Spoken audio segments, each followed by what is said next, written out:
뭐 제가 사실은 이 오늘 말씀드릴 임발란스 러닝에 대해서 저번에 그 조금 들으셨던 분도 아마 있을 것이라고 생각이 되고요. 그러니까 저번까지 했던 내용은 클래스가 두 개인 경우 있습니다. 클래스가 뭐 예스냐 노냐, 뭐 노말 하냐 아니면 앱노말 하냐 뭐 이런 두 가지인데 오늘은 멀티 클래스인 경우를 얘기해 볼 거예요.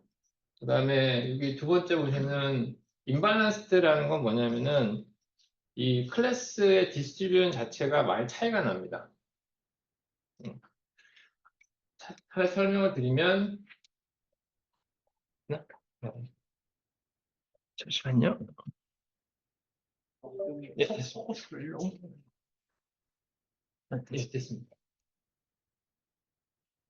그, 뭐, 여러 분야에서 이 임발란스 프로블럼이, 클래스 임발란스 프로블럼이 있습니다. 그, 제조에서는 그 폴트, 디펙트 자체의 수가 노멀한 것보다 적고, 그 다음에 그 신용 사기, 그 다음에 이 뭐냐 부도, 뱅크럽시라고 그러죠. 그런 케이스가 그러니까 노멀한 케이스보다 적고, 그 다음에 메디컬 쪽에서도 임발란스 케이스가 굉장히 제네럴한 한 경우입니다. 그리고 또 하나는 저기 소프트웨어 그 디텍션 하는 데 있어서도 굉장히 적은 수의 어떤 그 마이너한 그 폴트들이 있는 거고 대부분은 다 그 정상인 것들이 있고요.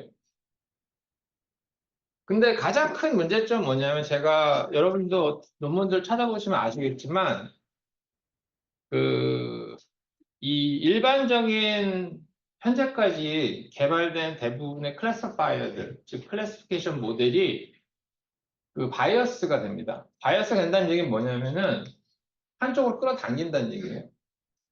즉 머저러티라고 하는 숫자가 많은 그룹이 마이너리티라고 하는 조그만 그룹 자체를 이그노합니다.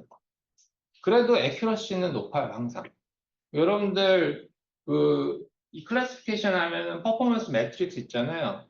거기 보면은 그 TP, F, 그다음에 true, false, 뭐 true, negative, false, positive, false, negative 있잖아요.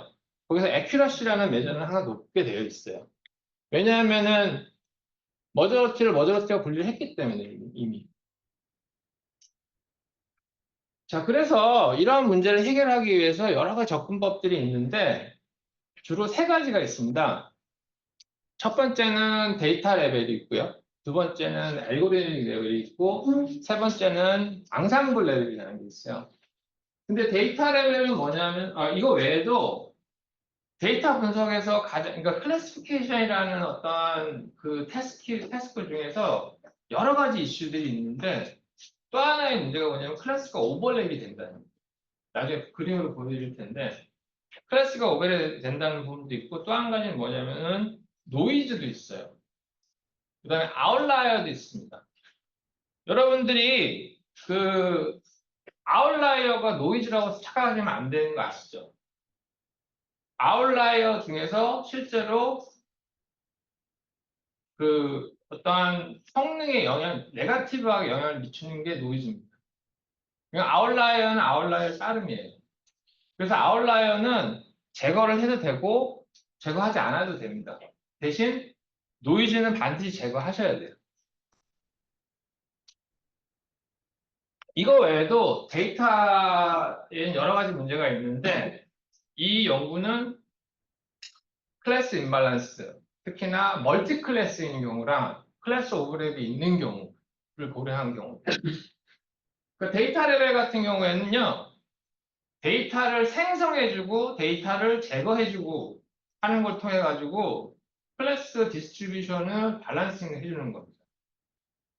그 다음에 알고리즘을 하는 방법은 뭐냐면요, 클래스파이어 자체를 약간 튜닝을 시켜서 바꿔주는 거예요. 튜닝을 시켜서.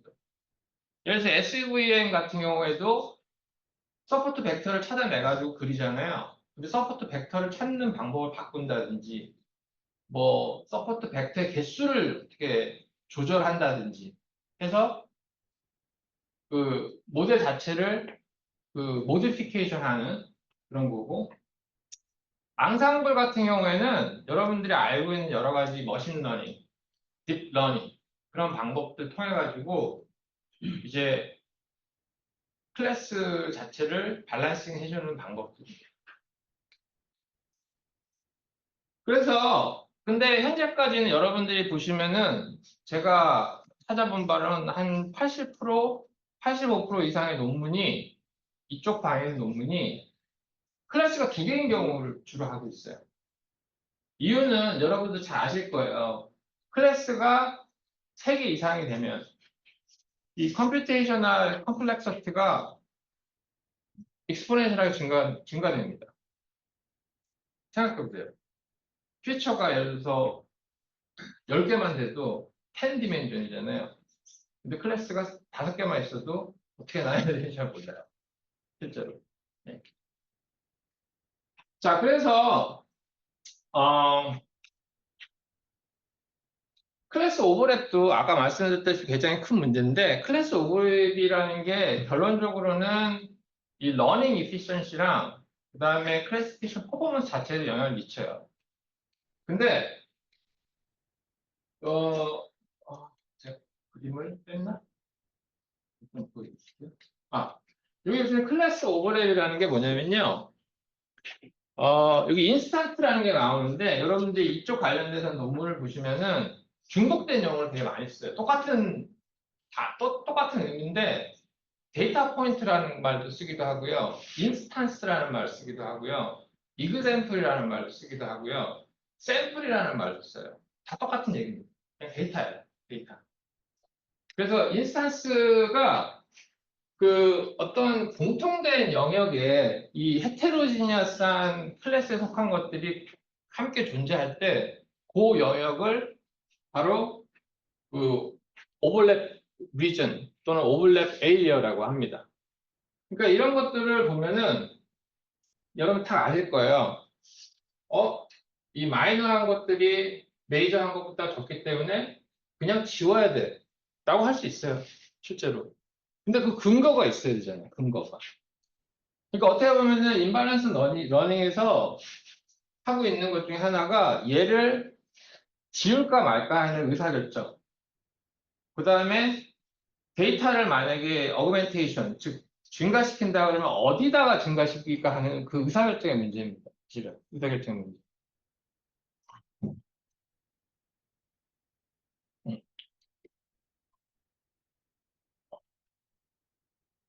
그래서 그냥 대표적인 걸로는 터밍 링크라는 게 있어요. 터밍 링크는 쉽게 말하면은 그 어떠한 데이터 포인트 주변에 호모지니어스한 인스탄스, 같은 클래스에 있는 속하는 인스탄스가 몇 개냐, K는 같은 그런 방법이랑 그 다음에 지네틱 알고리즘을 써가지고 언더샘플링이라는 거 있어요. 언더샘플링과 오버샘플링의 차이는 뭐냐면은 말 그대로 뭐 오버샘플링 또는 업샘플링이라고 하는데 그건 데이터를 제너레이션 해주는 방법이고 그 다음에 언더샘플링이나 다운샘플링은 데이터를 없애주는 방법입니다. 자, 그러면은 오버샘플링이나 업샘플링의 대상은 마이너리티 클래스, 즉 개수가 적은 것들이 오버샘플링이랑 업샘플링 대상이고 그다음에 언더샘플링이랑 다운샘플링의 대상은 머저리티 데이터, 머저리티, 즉 많은 수의 데이터. 아까 그림에서 보셨다시피 이 파란색이 머저리티 인스탄스거든요. 이 파란색 이 별표가 바로 언더샘플링, 다운샘플링의 대상이 됩니다. 그다음에 빨간색 이 삼각형이 그 마이너리티이기 때문에 얘네들이 업샘플링 또는 오버샘플링의 대상이 돼요. 그러니까 쉽게 얘기하면 얘네들을 가지고 쟤네들 그 데이터를 제너레이션 해주고 얘네들을 가지고 데이터를 없애주고 하는 그런 것들입니다. 자, 그런데 여러분들이 생각하실 수 있는 거예요. 만약에 클래스가 여러 개 있어요. 클래스 1, 클래스 2, 클래스 3 이렇게 있어요. 여러분들이 이거를 이 뭐냐 변형을 시킬 수 있겠죠. 대표적인 방법이 여기 나와 있는 Decomposition Based Approach가 있고요. 그 다음에 Dedicated Multi-Class 어프로치라는 게 있어요. 근데 두 번째 거는 러닝 알고리즘 자체를 변형 뭐 튜닝을 시켜주는 거나 아니면 새로 개발을 해가지고 바꿔주는 거고요. 그 다음에 디컴포지션 방법은 뭐냐면은 기존에 있는 멀티 클래스 데이터를 다른 형태의 클래스 데이터로 바꾸는 거예요. 즉, 예를 들어서 OVO라는 방법이 있고 OVA라는 방법이 있습니다. 즉, 앞에 보셨던 디컴포지션 베이스드 어프로치가 또 여러 가지가 있는데 그 중에 가장 대표적인 게 바로 OVO랑 OVA라는 방법이에요. 자, OVO는 뭐냐면요. 예를 들어서 5개가 있으면은 하나씩 뽑아서 얘네를 가지고 클래시피케이션 해보는 거예요. 즉, 5개 중에 2개를 뽑는 콤비네이션은 10개잖아요. 10개의 그 콤비네이션에 대한 클래스 파일을 구해놓고 그걸 여러 번 해요. 여러 번. 마치 우리 러닝 하듯이 무슨 얘기인지 아시겠죠? 머신러닝 적용할 때 우리가 맨 처음에는 테스팅 하기 전에 모델 러닝 하잖아요. 러닝 하는 것처럼 하는 거죠. 그 두 번째는 OVA인데, 이거는 굉장히 많이 쓰입니다. 왜냐하면 굉장히 심플하잖아요. 하나를 딱 집어서요, 너는 마이너리티, 나머지는 다 머저리티. 이렇게 바꾸는 방법이에요. 그러면 콤비네이션이 많이 나오겠지, 이것도. 그 중에서 가장 베스트를 찾거나, 아니면은 컴프로마이즈된, 즉, 어떤 복합적으로 이렇게 종합적인 그런 클래스 파일을 찾아내는 방법이에요. 자, 그래서 이 연구에서는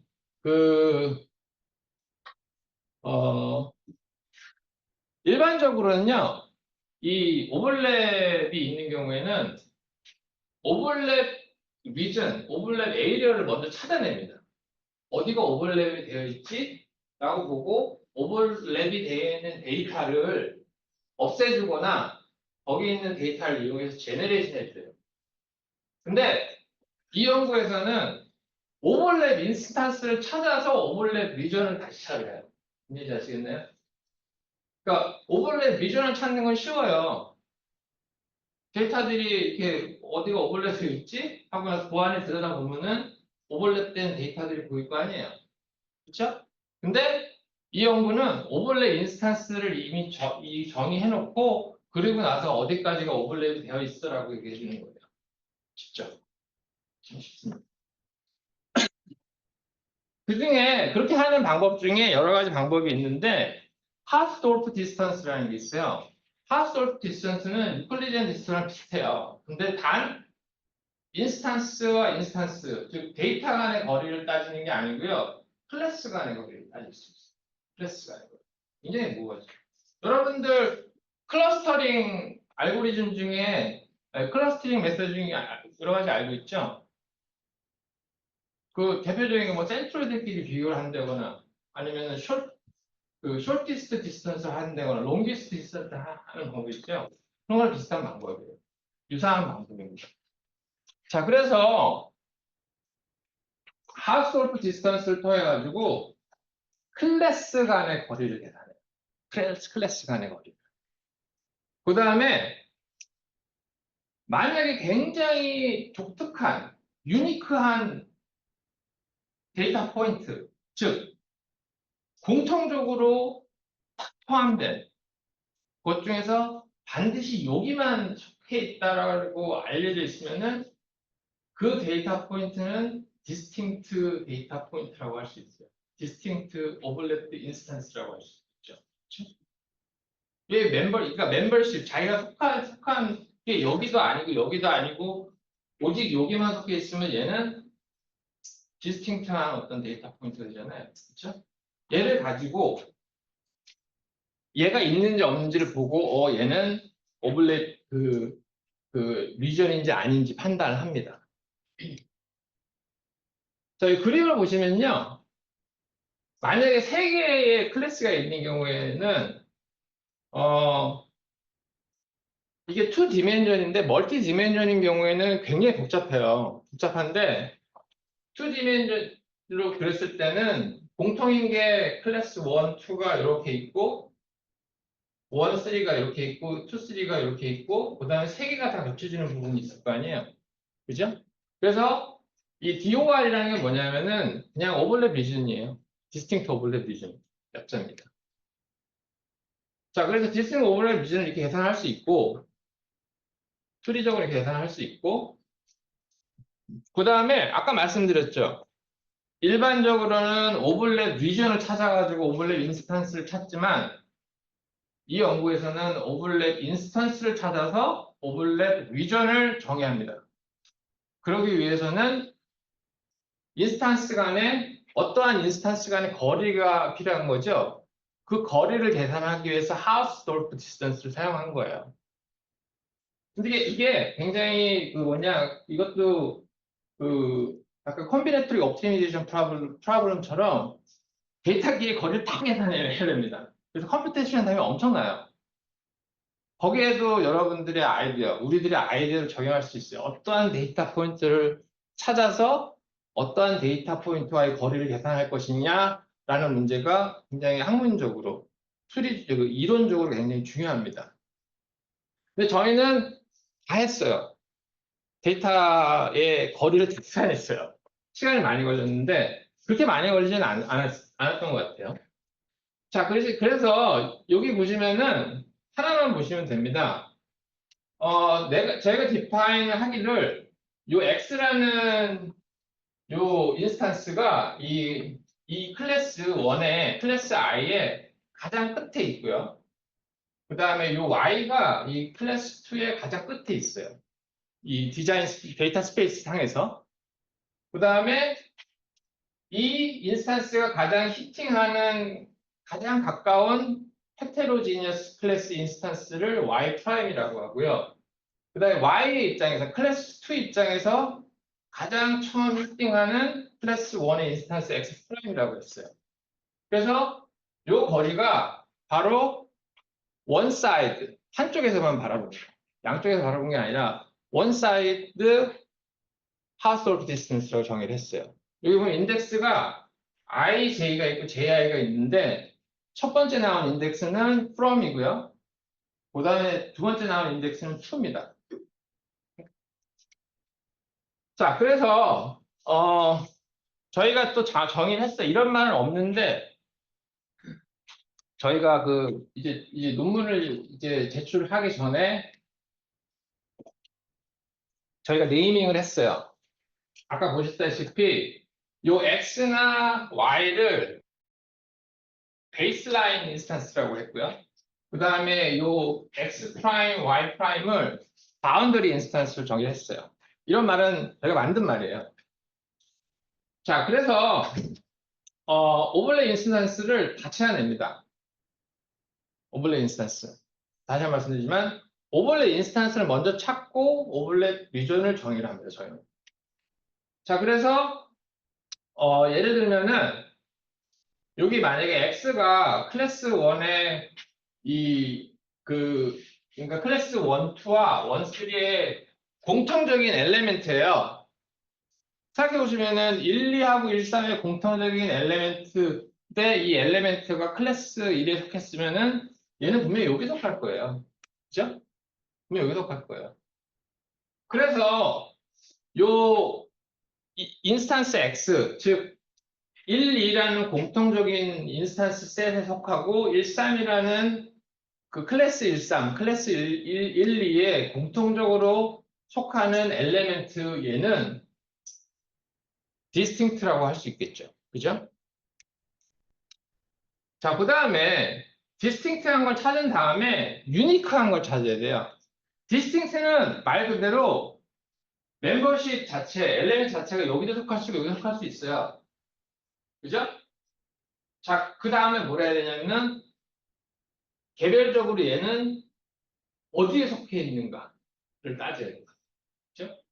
공통적으로 요게 존재하지만 예를 들어서 여기 있을지 여기 있을지는 다시 한 번 더 계산해야 되겠죠. 그죠? 그쵸? 네. 그래서 여기는 두 개 이상의 오버랩 된 데는 디스팅트예요, 그냥. 저희가 정의하기로는. 근데 오직 한 군데 그 오버랩 리전에 속한 거는 유니크한 거라고 볼 수 있겠죠. 유니크한 거. 그죠? 자, 그래서 유니크한 그 오버랩 인스턴스를 찾아내는 방법이 굉장히 쉽습니다. 이런 간단한 알지브릭한 방법으로 찾아내면은 인디비주얼한 데이터 포인트가 공통적으로 오버랩이 되어 있지만 어떤 오버랩 리전에 유일하게 포함되어 있는지를 찾아낸 겁니다. 여기 보면은 오버랩 디그리라는 게 나와요.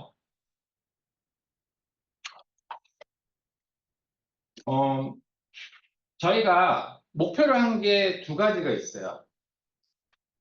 이 멀티 클래스 인만 러닝 할 때, 객관적인 기준은 아닙니다. 하나는 객관적인 기준인데, 하나는 주관적인 기준이에요. 객관적인 기준은 뭐냐면은 클래시피케이션 퍼포먼스예요. 여러분도 알다시피 에리어 언더 더 커브라고 해서 AUC, 그다음에 F1이라는 게죠. 그다음에 지오메트릭 민이라는 그 컨퓨전 매트릭스를 통해서 구할 수 있는 그 클래시피케이션 퍼포먼스가 객관적인 매저고요. 주관적인 매저는 뭐냐면은 오버랩 디그리입니다. 왜냐하면은 저희 연구팀에서는 오버랩이 높으면 높을수록 나쁜 거라고 생각을 했기 때문에 오버랩 디그리를 낮추려고 노력을 했어요. 오버랩 디그리를 낮춘다는 얘기는 낮추는 노력은 무슨 얘기냐면은 이게 구분되게 보이는 거예요, 데이터가. 데이터 이 스페이스 상에서. 그죠? 그래서 다시 말씀드리면은 그 목표가 두 개 있어요. 하나는 클래시피케이션 퍼포먼스를 맥시마이제이션 하는 거고요. 그 다음에 두 번째 목표는 오버랩 디그리를 미니마이즈 하는 거예요. 그래서 바이 오브젝티브 펑션 옵티미제이션이 돼요. 그래서 이 논문의 이 연구에서는 언더 샘플링을 적용했어요. 근데 이거 말씀드릴게요. 오버 샘플링이 언더 샘플링보다 퍼포먼스가 좋고 컴퓨테이션 타임이 빠른 거는 맞습니다. 근데 단점이 뭐냐면은 unnecessary한 리던던트한 데이터를 제너레이션 할 수 있어요. 그러니까 uninformative, 즉 도움이 안 되는 그런 데이터를 제너레이션 할 수 있는 단점이 있고요. 장점은 그냥 무난하게 뭐 클래시피케이션 퍼포먼스를 인크리스 할 수 있다는 장점이 있고, 언더 샘플링은 조심해서 적용을 해야 돼요, 사실은. 언더 샘플링은 데이터를 말 그대로 제거해 주는 거잖아요. 굉장히 조심스럽게 제거를 해줘야 됩니다. 그래서 언더 샘플링이 조금은 어렵고, 그 다음에 어떻게 보면은 조금 뭐라 그래야 되나, 좀 세심하게 적용해야 되는 부분이에요. 그 데이터를 제거할 때 과연 얘를 제거해도 되는지에 대한 명확한 그런 기준이 있어야 돼요. 자, 그래서 이 연구에서는 그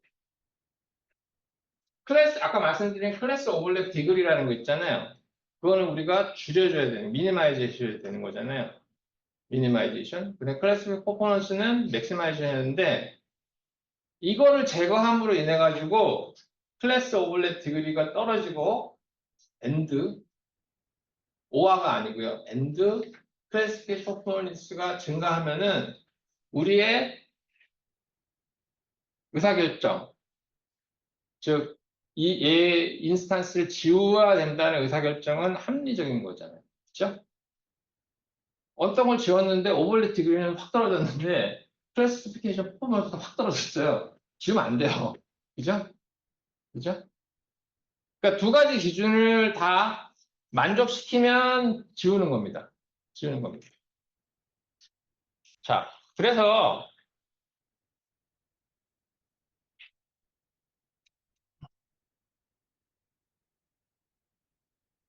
이 부분은 뭐냐면요. 여기 보면은 뭐 decline, 그 non homogeneous, non heterogeneous가 있는데 이 우리가 아까 말씀드렸듯이 distinct overlap instance를 찾아냈어요. 자, 얘가 뭐냐면은 캔디데이트예요. 자, 이 중에서 하나를 지우면 하나씩 지워야 돼요. 근데 어떤 순서로 지울 것인가 하는 게 의사결정 문제. 어떤 순서? distinct overlap 기준이 10개가 있어요. 어떤 것부터 지울 거냐 이거죠. 그죠? 자, 근데 이 디자인 스페이스가 아니 저기 데이터 이 멀티 디멘셔널한 이 데이터 스페이스에서 어 그 같은 클래스에 있는 거와 다른 클래스에 있는 거리를 계산해 가지고 그 거리를 기반으로 해서 각각의 데이터에 대해서 가중치를 계산하는 게 바로 이겁니다. 이해하시겠죠? 그래서 그 가중치를 기반으로 해서 리어레인징을 해가지고 순서를 이렇게 해가지고 하나씩 지워나가 하나씩 이렇게. 자, 그래서 이게 가중치를 가지고 순서를 정한 거고요. 여기서 하나의 트릭이 있는데 그 어, 이게 하나씩 지어가는데 뭐 클래스 오버랩도 안 떨어지고 클래시피케이션 퍼포먼스 인크리스가 되지가 않아요.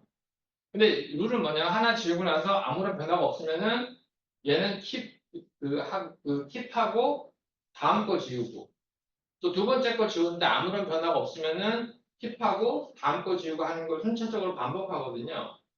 근데 마지막에 아까 말씀드렸듯이 오버랩 리전 안에 10개가 있는데 마지막 걸 지우고 나서 바로 넘어가는 게 아니라 마지막 거를 바로 원상태로 집어넣어요. 왜냐하면은 얘를 지우고 하면은 로컬 옵티마에 빠질 염려가 있거든요. 얘를 무조건 지울 수는 없잖아요. 그래서 다시 리터닝 백 해가지고 원래 데이터셋에 집어넣고 다음 페이스로 넘어갑니다. 자, 뭐냐면은 10개 중에서 만약에 세 번째 걸 지웠어요. 그 다음에 또 네 번째, 다섯 번째, 여섯 번째 해서 일곱 번째까지 열 번째 가잖아요. 그잖아요. 그 다음에 열 번째에서 얘를 지운 게 아니라 얘를 다시 리터닝 시켜가지고 다시 또 그 원사이드 하우스 오브 디스턴스 계산해가지고 다시 셋을 찾고 리전을 찾고 하는 거를 반복적으로 합니다. 하나씩 지울 때마다. 그래서 컴퓨테이션 타임이 엄청나게 많이 걸려요. 이거로는. 뭐, 근데 컴퓨터가 하는 거니까. 자, 이거는 그냥 넘어가시고. 자, 그래서 저희가 실험을 하는데, 어, 일단, 이거는 멀티클래스 데이터셋인데요. 여기 보시면은 13개의 멀티클래스예요. 클래스가 3개짜리, 4개짜리, 10개짜리가 있어요. 그 다음에 피처 개수고, 인스턴스 개수고, 각각 클래스에 있는 개수가 이렇게 나와 있어요. 10개짜리 같은 경우에는 피처가 무려 16개가 되는데, 이렇게 디스트리뷰션이 되어 있어요. 그죠? 그 다음에 바이너리한 경우에는 뭐, 많이 해볼 수 있죠. 바이너리도 사실은 멀티 클래스 중에 하나니까. 그래서 저희가 비교하려는 그 데이터 프로세싱 방법이 뭐 여기 보시면 뭐 ENN, 퍼밍 링크, 러스, 엑스모트 뭐 이런 게 있는데 사실은 이건 1차 결과고 2차는 지금 여기 보시면은 이거 다 오버샘플링입니다. 요거 하나 빼놓고는 다 오버샘플링이에요. 그러니까 왜냐면 우리 연구는 언더 샘플링인데 오버 샘플링에 비교하는 거 말이 안 되잖아요. 그죠? 그래서 저희가 추가적으로 언더 샘플링 매스를 더 넣었어요. 사실은. 예. 그리고 그 클래시피케이션 퍼포먼스 매트릭스는 세 가지고요. 그다음에 클래시파이어는 세 가지를 했습니다. 조합이 많이 나오겠죠. 여기 뭐 7개, 3개 이렇게 하니까 조합 총 60, 3개의 조합이 나와요. 다 테스팅을 했어요. 다 일일이. 그 테스팅을 13개의 멀티 클래스 데이터랑 20 몇 개의 바이너리 클래스가 2개 있는 경우에 다 테스트를 했습니다. 어, 굉장히 좀 이게, 흥미로운 결과가 나왔어요. 실험 결과긴 하지만, 이것도 사실은 저희가 그 테스팅을 하기 전에 그 러닝을 굉장히 오래 시켰어요. 그래서 모델을 찾아내고, 그러고 나서 이 데이터 프리프로세싱 방법을 적용을 했는데, 여기 보시면 하나만 예를 들어 드리면은 이거예요. 디시전 트리를 썼어요. 클래스파이어로. 그 다음에 아무것도 어떤 데이터 프로세싱 방법 쓰지 않고 한 거고, 그 다음에 ENA의 방법, 뭐, 토믹 링크, 랜덤 언더 샘플링, S모트, 베이스라인, 보더라인 S모트, 그 다음에 이거는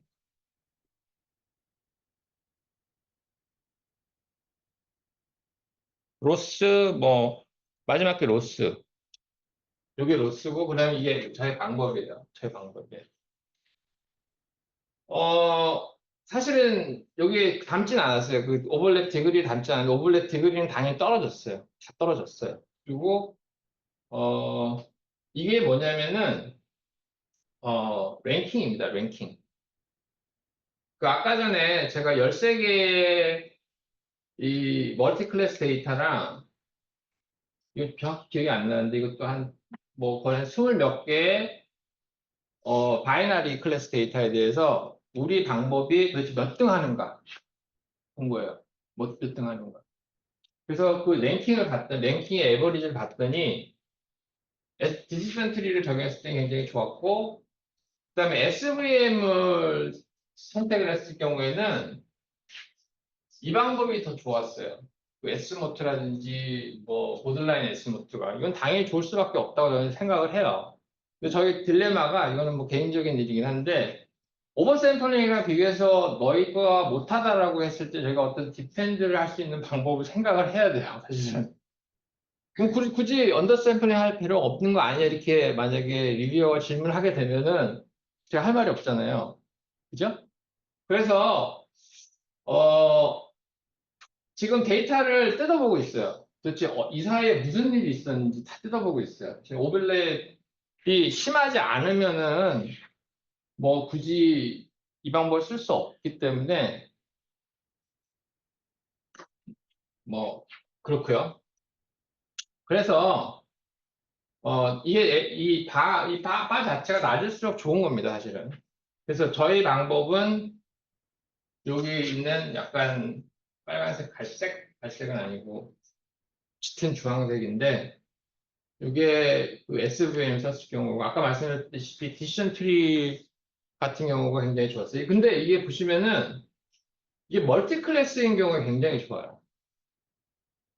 무슨 얘기냐면은 이때까지는 계속 바이너리를 했다가 멀티 클래스인 경우에도 굉장히 좋은 결과를 낼 수 있다는 방법, 이런 얘기가 됩니다. 저희 방법이.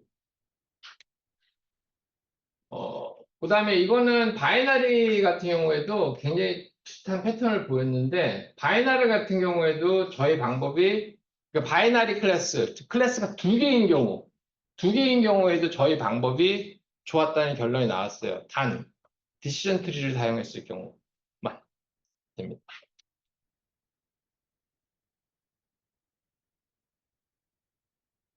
그다음에 이건 종합적인 건데요. 그 앞에 보여드렸던 그 바 차트는 뭐냐면은 하나는 멀티 클래스인 경우의 바 차트의 랭킹이고요. 두 번째 거는 바이너리 클래스에서의 바 차트는 바이너리 클래스의 랭킹이에요. 근데 이건 다 함께 섞었어요. 섞었다기보다 이게 종합적으로 평균을 계산한 거죠. 여기도 마찬가지로 디시트리가 가장 좋았고, 그 다음에 퍼포먼스 매저별로 조금씩 차이가 나는데, AUC랑 F 매저가, 매저를 향상시키기 위해서는 KN을 썼을 경우에 이거는 향상이 되었다라는 결론이 나온 겁니다. 자, 그래서, 사실은 저희가 보여드렸다시피 13개의 멀티 클래스 데이터랑 26개인가 27개 바이너리 클래스에 대해서 솔직히 보고 싶었던 거예요. 도대체 어디가 바뀌었는지 보고 싶었어요. 그래서 3D로 다 그려봤는데 여기 보시면은 이렇게 원래는 디스트리뷰션이 되어 있던 거를 이거는 이스트 이거 바이너리 클래스 데이터인데 언더샘플링을 했더니 확실히 줄었어요. 여기 있는 게. 어디 갔어요? 오버랩 디그리를 떨어뜨린과 동시에 클래시피케이션 퍼포먼스, 즉 클래시피케이션 퍼포먼스가 인크리스 됐다는 걸 보여주려고 이 3D 플라스를 그렸습니다. 멀티 클래스 케이스도 육안으로는 조금 확인하기 힘든데 여기 보면은 이런 부분이 없어졌죠. 이런 부분. 그다음에 이런 부분도 없어졌어요. 즉 무슨 얘기냐면은 오버랩 디그리도 떨어뜨리면서 클래시피케이션 퍼포먼스도 인크리스가 됐다라는 거를 비주얼하게 보여준 겁니다. 이건 쉽게 말씀드릴게요. 저희가 하는 방법이 임페리칼한 어떤 테스트잖아요. 그죠? 그래서 여러분들 가설 검증할 때 가정이 뭔가요? 가정. 세 가지 있잖아요. 그 중에 하나가 노말 분포라는 가정이 있어요. 여러분들이 알고 있는 모든 T-테스트, G-테스트, 카이-스퀘어 테스트, F-테스트 다 뭐예요? 정규분포라는 가정하에서 하는 거잖아요. 그죠? F 같은 경우 카이-스퀘어는 Z-스퀘어의 썸인 거고 F는 그걸 레이셔인 거고 근데 그 Z라는 것 자체가 다 표준 정규분포화된 랜덤 베리어블인 거잖아요. 그죠? 근데 저희가 한 실험은 정규분포라는 가정이 없어요. 정규분포가 아닌 경우에는 여러분도 아시다시피 비모수, non parametric hypothesis 테스팅을 하셔야 돼요. 모수적인 방법으로 하면 안 된다는 얘기예요. 그래서 모수적으로 하는 방법 중에 여러분들 아노바 아시죠? 아노바. 아노바는 모수적인 그룹 간의 비교고요. 이거를 non parametric 비모수적인 방법으로 넘어오는 게 프리드만 테스트가 됩니다. 그래서 프리드만 테스트를 한 거고요. 그 다음에 모수적인 방법에서 G나 T 테스트를 비모수적인 방법으로 옮기면 여러 가지가 있는데 윌콕슨 사인 랭크 테스트라는 게 있고 뭐 요새 많이 쓰는 게 네이마이 테스트라는 게 있어요. 비슷해요. 비슷해요. 그래서 그 테스트를 해서 스태티스티컬하게 과연 우리 방법이 다른 방법보다 통계적으로 그러니까 우수하냐라는 질문에 답변할 수 있는 게 이 하이퍼세스 테스팅입니다. 그래서 여러분들 아시다시피 p-value가 알파보다 작으면은 기무가설을 리젝트 할 수 있잖아요. 그죠? 그래서 여기 보시면은 다 리젝트 했어요. 이런 거 빼놓고. 이런 거 빼놓고. 그래서 리젝트 했다는 얘기 뭐냐면은 예를 들어서 디시전 트리를 고려했고 만약에 AUC를 봤을 때 ENN과 우리 메소드를 비교를 했는데 이게 0.00이니까 규모가 기각해요. 즉 우리 메소드가 제 메소드 나라고 얘기할 수 있는 거죠. 그렇죠?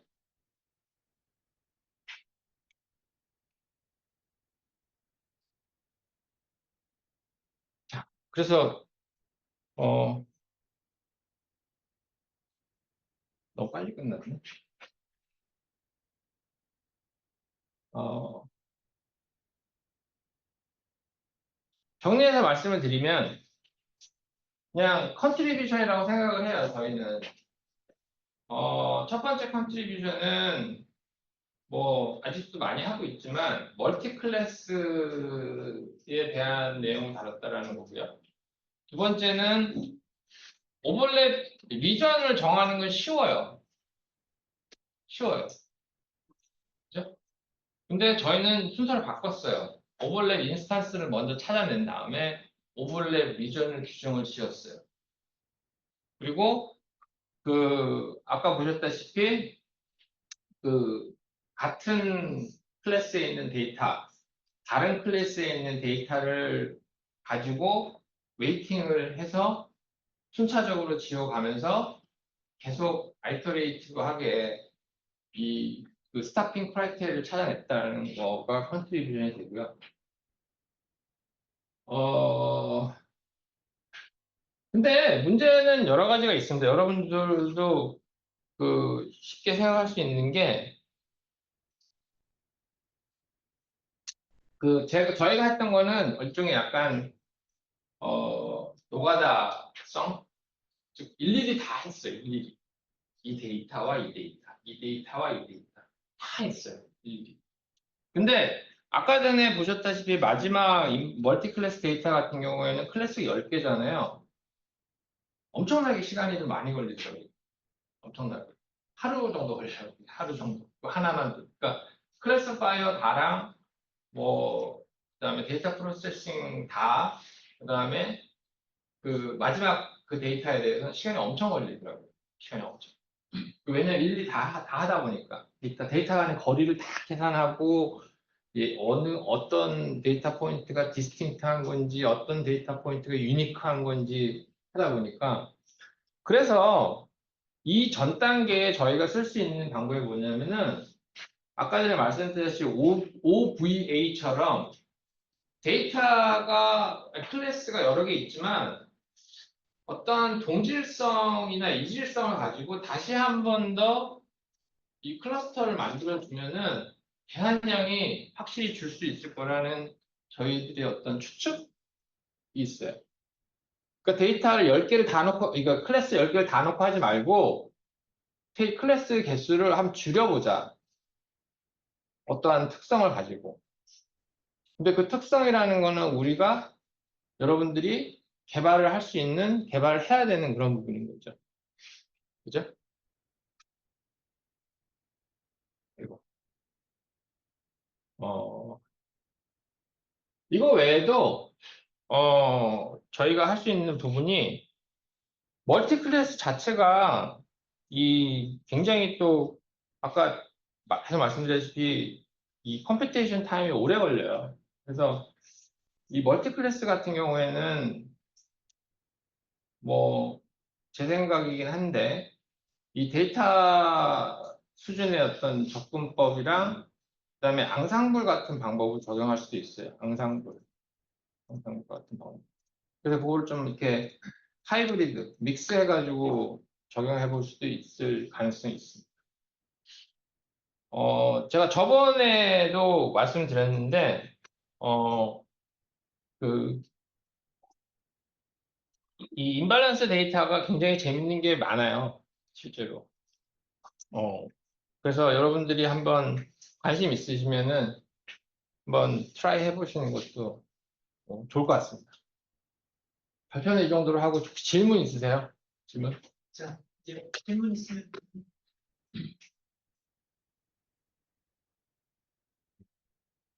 발표 되게 재밌게 잘 들었습니다. 저는 질문이 많을 수도 있는데 3개 정도 질문이 있어요. 두 번째 2개 질문은 좀 내용이 많아가지고 네. 의견을 좀 듣고 싶은데, 첫 번째로 이게 멀티 클래스인 상황이다 보니까 네. 여러 가지 케이스가 있을 수 있습니다. 예를 들면 클래스가 4개를 할 수 있고, 한 개의 클래스가 압도적으로 많고, 나머지 3개 클래스는 적은 케이스, 2개의 클래스가 엄청 많고, 나머지 2개 클래스 적은 케이스, 3개의 클래스가 압도적으로 많고, 1개의 클래스 적은 케이스. 이렇게 상황이 되게 여러 가지로 있을 것 같은데, 그럼 여러 가지 상황에 대해서 혹시 실험을 하셨을 때 좀 유의미한 결과가 있었는지 좀. 그 질문에 대한 답변은요. 그러니까 저희는 이렇게 생각을 해서 그거를 들여다본다는 것 자체가 객관적이지 않다고 봤어요. 무슨 얘기냐면 저희가 제시하는 방법이 얘가 어떤 디스트리뷰션을 가졌는지 상관없이 그냥 임밸런스라는 정보만 있는 거고 그리고 접근을 했어요. 근데 좋은 생각이에요. 그걸 미리 들여다볼 수 있으면은 근데 그게 사실은 4개 클래스인 경우에는 사람이 할 수 있는 부분인 것 같거든요. 근데 예를 들어 10개나 뭐 20개 이렇게 되면은 도대체 1대1 비교해서 어떤 게 진짜 머저리티인지 어떤 게 진짜 마이너리티라는 거 어떻게 보면은 유저가 인볼브 할 수 있는 부분인 것 같아요. 네. 그것도 나쁘진 않아요. 유저가 인볼브 하는 거 나쁘진 않아요. efficiency 높은 표시. 네. 네. 두 번째는 이게 모델마다 오버랩된 데이터가 다를 거라고 생각이 들었어요. 그래서 네, 맞아요. 사회적인 기준으로 오버랩된 기준을 설정하신 것 같은데 네. 좀 모델마다 유사한 오버랩된 데이터가 있는지를 좀 보셨는지 아니면 아예 모델마다 달랐는지. 클래시피케이션 모델별로 네. 굉장히 중요한 안 해봤어요. 솔직히 말해 안 해봤어요. 그러니까 지금 보여드린 그 3D 같은 경우에는 가장 좋은 거, 그러니까 파이널로 단 것만 보였지 클래시피케이션 모델별로는 안 찍어봤어요.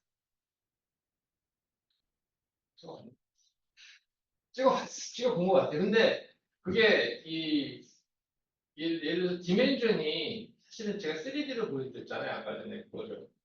근데 디멘전이 9개는 어떻게 보여야 되지? 이게 좀 문제가 있어요. 그래서 사실은 PC를 적용했어요. 그 디멘전을 축소해줬어요. 세 개를 축소해가지고 그래서 한 거거든요. 근데 그거를 종합적으로 보여주거나 아니면 서머라이즈된 어떤 그 그래픽을 보여주는 그 좋은 방식인 것 같아요. 네. 네. 마지막 질문, 네. 질문을 마치고 마지막 질문은 네. 사용하신 데이터들이 전부 다 테이블 데이터인 것 같습니다. 그러니까 로우와 컬럼으로 구성된 테이블 데이터를 실험하신 것 같은데 제 개인적인 생각이긴 하다가 이 오버랩된 데이터는 모델 관점으로 봤을 때는 구분하기 어려운 데이터로 볼 수 있죠. 그렇죠. 근데 그 구분하기 어려운 이유는 사실 이제 적절한 피처가 없어서라고 생각이 듭니다. 근데 예를 들면 A랑 B랑 예를 들어 환자가 있을 때 A, B 환자가 있을 때 1번부터 50번 총 1번부터 100번까지 검사가 있다 했을 때 1번부터 50번까지 검사는 유사한 값을 가졌으나 사실 50번부터 100번까지는 다를 수 있지 않습니까? 그렇죠. 근데 이제 우리가 그 어떤 산업의 환경 여건상 수집을 네. 못해가지고 1번부터 50번까지밖에 수집을 못했을 때 네. 라벨은 다르지만 피처는 유사한 것들이 있어서 네. 오버랩이 있다고 생각합니다. 그래서 이제 데이터 어그멘테이션이나 모델 차원에서 인밸런스 연구보다 좀 유의미한 피처를 발견하는 연구가 더 적절할 수 있다고 생각하는데 이에 대해서 어떻게 생각하십니까? 제가 이렇게 이해를 하면 되네. 미싱 밸류가 있다, 미싱 피처가 있다, 이렇게 네, 그렇게 생각합니다. 좀 정리해서 말씀드리면 네. 인밸런스한 상황이 사실은 우리가 적절한 피처를 수집 못해서 발생하는 상황입니다. 그래서 네. 어차피 적절한 피처가 없을 때 네. 오버 샘플링, 언더 샘플링은 조금은 그것보다는 피처를 수집하는 게 좀 나은 전략이 될 수 있지 않을까 생각이 드는데 그래서 혹시 어떻게 생각하시는지 좀 그 피처 같은 경우에는 그게 모르겠어요. 그 현실적으로는 그 피처를 선택하는 거는 그 유저가 할 수 있는 그런 ADO가 있고 유저가 할 수 없는 ADO가 있어요. 그 유저가 할 수 있는 거는 임상 실험 같은 경우에는 그 의사가 어떠한 검사를 해야 된다라고 결정할 수 있잖아요. 근데 실제로 반도체 제조 같은 경우에는 센서 하나가 피처거든요. 그 센서는 정해져 있어요. 그죠? 그래서 자기가 뭐 센서를 꺼버릴 수는 있지만 그, 그 센서에서 개선이 되는 데이터를 뭐 미싱이 되는 부분이 있는데 피처 자체가 날아가지는 않는 것 같아요. 이쪽 인더스트리에서는. 근데 이 메디칼 쪽이라든지 이런 쪽은 마케팅 데이터라든지 이쪽은 유저가 날려버릴 수 있어요, 피처를. 근데 미싱된 부분 같은 경우에는 뭐 잘 아시다시피 여러 가지 방법이 있어요. 임퓨테이션 하는 방법, 부스팅, 부스트래핑 해가지고 데이터 제너레이션 하는 방법이 있어요. 근데 그게 단점이 있죠, 다. 그 평균으로 다 그 회귀한다는 단점이 있어요. 그래서 부스트래핑을 할 바에는 차라리 미싱된 데이터가 있는 경우에는 그 피처를 날려버리는 경우가 사실은 실제 필드에서는 많이 있어요. 근데 그거는 어떻게 보면 아카데믹하게 보면은 그거를 제너레이션 하는 방법 또 하나의 어떻게 보면 학문 분야죠. 사실 그럴 것 같아요. 네. 감사합니다. 네. 조금 일찍 끝내주셔서 질문을 네. 충분히 해도 될 것 같은데 혹시 또 다른 질문 있어요? 그 발표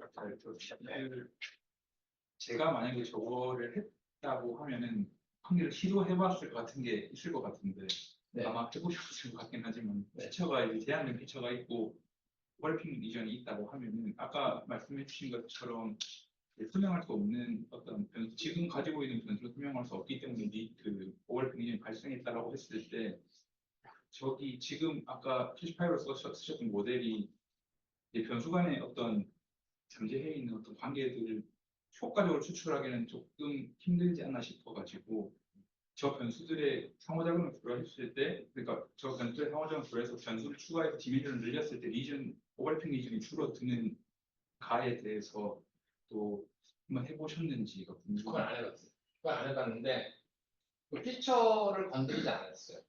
지금 할 때. 그러니까 보여드리는 것만 그 PCL 통해 가지고 3D를 보이는 거지. 그 피처를 뭐 예를 들어서 디멘전 리덕션을 전혀 하지 않았어요. 그러니까 뭐 아시다시피 그 뭐냐 하이퍼플레인 상에서 수학적으로 모사되는 그런 거기 때문에 그거를 하진 않았어요. 예. 근데 뭐 그걸 해서 할 수 있죠. 예, 미리. 그러면은 좀 더 심플한 그런 어떤 모형, 클래시피케이션 모형이 나올 것 같아요. 예. 근데 그때는 또 퍼포먼스 보셔야죠. 예. 네, 감사합니다. 예. 자, 혹시 또 예. 궁금한 거는 제가 이해한 바로는 오버래핑 클래스를 하나씩 줄여가는 방식으로 이제 진행하신 분이 있는데 이게 하나 지우고 다음에 다시 계산을 또 하나 지우고 하는 방식이 이게 한 번에 이제 뭐 두 개를 지운다고 했을 때 1번과 4번을 지우는 게 최적인데 실제로 하나씩 지웠을 때는 3번, 2번 이렇게 지우는 방식이 나올 수 있을 것 같아서 그거에 대해서 혹시 이 하나씩 지워 나갈 때 뭔가 최적으로 간다는 어떤 이론적 배경이나 확신 같은 게 있으신지? 제가 이 부산대학교 올 때마다 느끼는 게 굉장히 무서운 학생들이 많다. 라고 하는 게 그 부분에 대해서도 저희가 지금 하고 있어요. 말씀하신 게 순차적으로 지우는 게 맞냐 이거잖아요. 그죠? 그래서 근데 순차적으로 지우는 거는 실제로 말씀하신 대로 컴퓨테이션 타임이 엄청 걸려요. 그래서 제가 학생들한테 주문한 게 뭐냐면은 동시에 지울 수 있는 방법. 그래서 1번, 4번을 동시에 지웠을 때 대신 1번, 4번은 지워야 되는 이유가 있어야 될 거 아니에요. 그거를 만들고 있어요. 그 다음에 이 어떤 거와 어떤 거를 동시에 지워야 되는지, 그다음에 몇 개를 동시에 지워야 되는지에 대한 근거도 없어요, 사실은. 근데 저희가 알고 있는 거는 그냥 게스하기로는 컴퓨테이션 타임에는 효과가 있을 거다라는 정도예요. 클래시피케이션 퍼포먼스는 잘 모르겠는데, 그래서 그 부분도 하고 있어요, 사실. 근데 좋은 아이디어예요, 저는. 근데, 제가 말씀드리고 싶은 거는 지금 현재 한계가 임페리칼하게 실험적으로밖에 그걸 증명할 수 없어요. 그렇죠? 예를 들어서 확률적으로 얘를 지으면은 클래시피케이션 퍼포먼스가 증가될 확률이 얼마고 오버랩 비율이가 어느 정도 주소들고 가야 되는 에스티메이션이 가능하다 그러면은 에스티메이션 펑션을 쓰면 되거든요. 근데 그 펑션이 전혀 없어. 전혀 없어. 리니어한지 넌 리니어한지도 모르고 그렇잖아요. 그거를 가정에서 하기에는 너무 주관적인 것 같아요. 제가 보기에.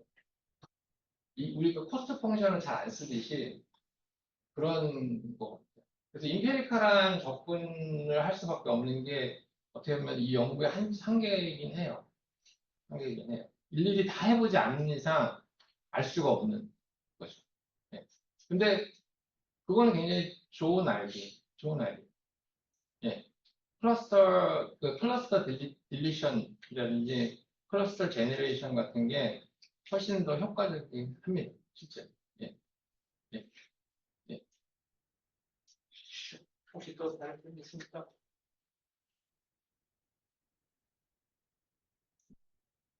없어요? 네. 네. 그러면 오늘 세미나는 여기까지 하고 마치도록 하겠습니다. 우리 오늘 정말 좋은 세미나를 해주신 박윤진 교수님께 한 번 더 큰 박수로 감사를 드리시기 바랍니다.